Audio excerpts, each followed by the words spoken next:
So, good day everyone. We are here to explain our game. And our game is all about the guessing game. So, I am Bonifacio D. Martizano together with RC Basinang. So, first we have the introduction. This program is a basic number guessing game designed to demonstrate essential C++ programming concepts. The user is given a limited number of attempts to guess a predefined number, and the program evaluates each input using conditional statements.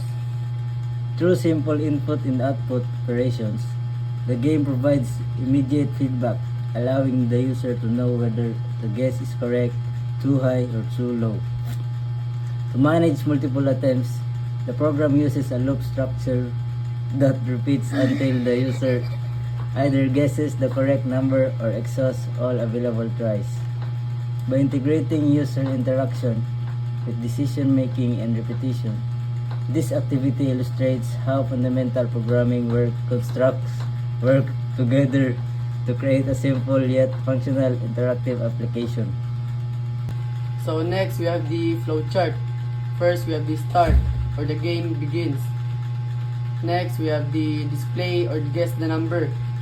The game tells you to guess a number. Next, we have initialize loop counter. It set up a counter to track of how many guesses you have made. You start with 0. Next, we have the loop condition. It checks if you have less than 3 guesses. If yes, if you have guesses left, the game continues. But if you've used all 3 guesses, the game ends with game over. Next, we have prompt or enter a number. It tells you the game asks you to enter a number.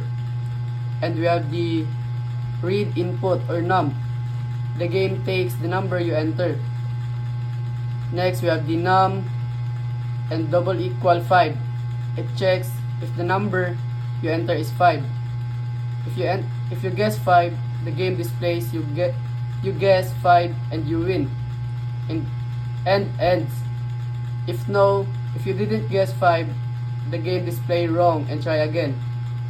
Next, we have the increment loop counter. It adds 1 to your guess count. And the game goes back to checking if you have less than 3 guesses or the loop condition. And next, we have the display game over. Better luck next time if you run out of guesses. The game display this message and end. The game finishes. So in short, the flowchart describes a simple number guessing game where you have 3 tries to guess the number 5.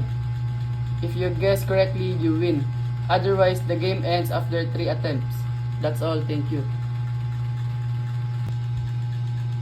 So let me show our game. And